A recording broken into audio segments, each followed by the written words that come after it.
Sebelum turunnya junjungan besar Nabi Muhammad SAW, hidup seorang Nabi yang mulia bernama Nabi Nuh alaihi salam. Nabi Nuh terkenal dengan peristiwa banjir besar yang dilanda dengan amat dahsyat. Jadi, kenapakah banjir besar melanda pada zaman Nabi Nuh? Adakah kaumnya terselamat daripada banjir besar itu? Mari kita menyingkap kisah Nabi Nuh dan peristiwa banjir besar.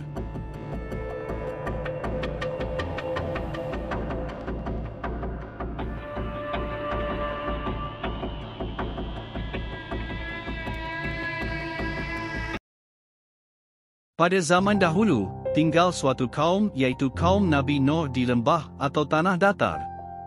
Ada beberapa riwayat menyebut bahawa kawasan itu dinamakan dengan Kufah atau wilayah di sekitar Iraq sekarang. Mereka hidup dalam keadaan makmur dengan mempunyai tanaman yang subur, ternakan dan kekayaan. Namun kekayaan yang dimiliki kaum ini tidak bermakna kerana mereka kufur dan ingkar daripada menyembah Allah yang Esa. Mereka lupa bahawa Allah yang memberi segala nikmat kepada mereka. Allah mengutuskan Nabi Nuh untuk berdakwah kepada kaumnya. Nama penuh Baginda Nuh bin Lamik bin Matusyalih bin Idris alaihi salam. Baginda merupakan Nabi dan Rasul yang ketiga selepas Nabi Adam dan Nabi Idris. Nabi Nuh telah berdakwah kepada kaumnya selama 950 tahun lamanya. Betapa cekalnya sikap Nabi Nuh dalam meneruskan dakwahnya.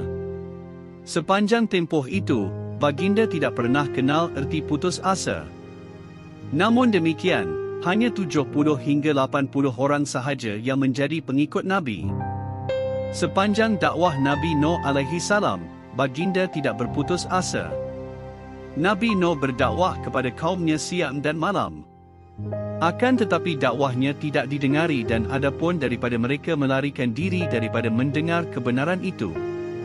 Ada di antara kaumnya menyumbatkan telinganya dengan jari masing-masing dan ada yang berselubung dengan pakaian mereka serta berdegil dengan keingkarannya. Mereka berlaku sombong takbur dengan melampau. Nabi Nuh tetap meneruskan dakwahnya. Kali ini Nabi Nuh berdakwah secara terang-terangan dengan mengajak mereka secara beramai-ramai menyembah Allah.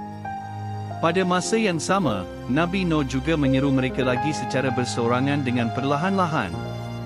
Ketika Nabi berdakwah kepada kaumnya dengan menyatakan bahawa Baginda merupakan seorang Rasul pemberi amaran yang jelas kepada mereka, mereka menjawab bahawa mereka tidak memandang Nabi Nuh sebagai seorang Nabi melainkan seorang manusia biasa.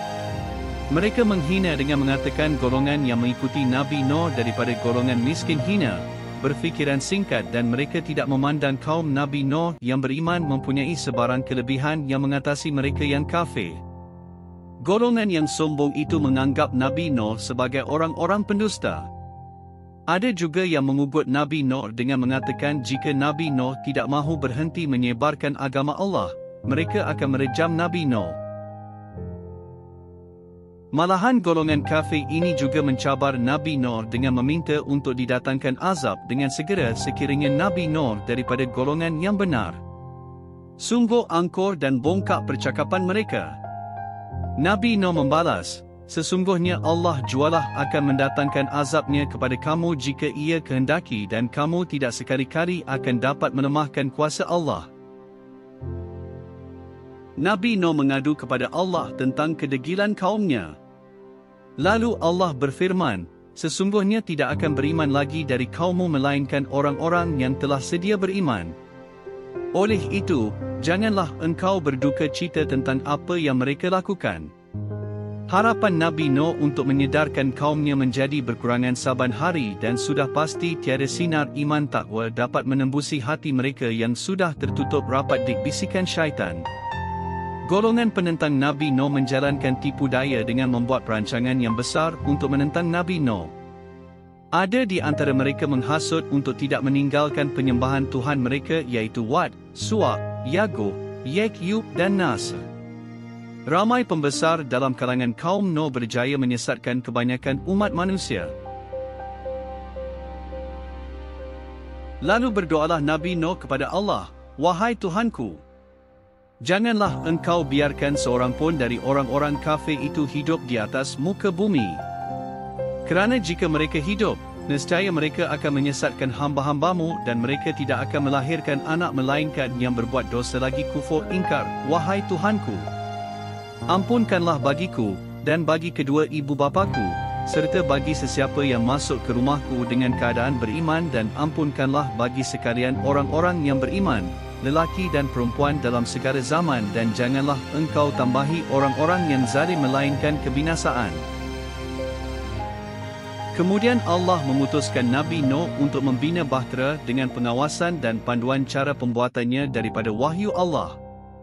Hari demi hari, Nabi Nuh dan pengikutnya mengumpulkan kepingan kayu-kayu untuk dijadikan bahtera.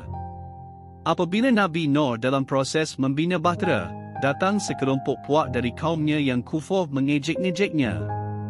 Lalu Nabi Nuh berkata kepada golongan ini, "Jika kamu memandang kami bodoh kerana membuat bahtera ini, maka kami juga akan memandang bodoh kerana mengingkari ajaran Allah."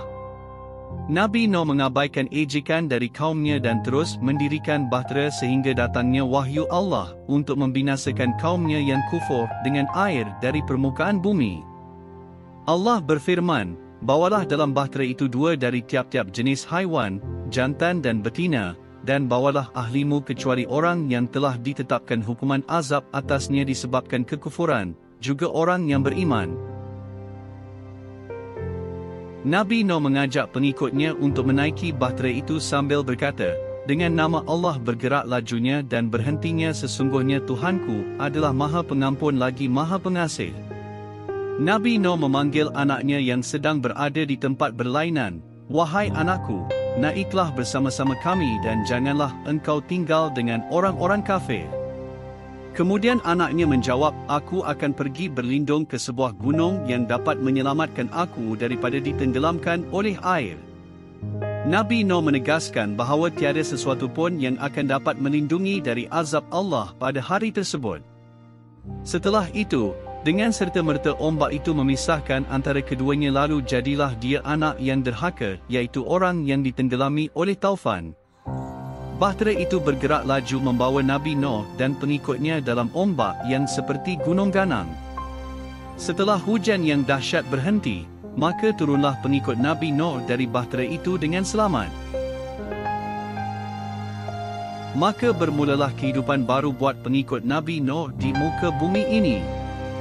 Kesimpulannya, kisah Nabi Nuh alaihissalam bukan sekadar kisah sejarah, tetapi penuh dengan nilai dan pengajaran untuk dijadikan panduan dalam kehidupan seharian. Marilah kita mencontohi sifat sabar, taat, dan tidak mudah berputus asa dalam menghadapi ujian, serta sentiasa berharap kepada rahmat Allah. Terima kasih kerana menonton. Semoga kita mendapat iktibar dengan kisah tadi.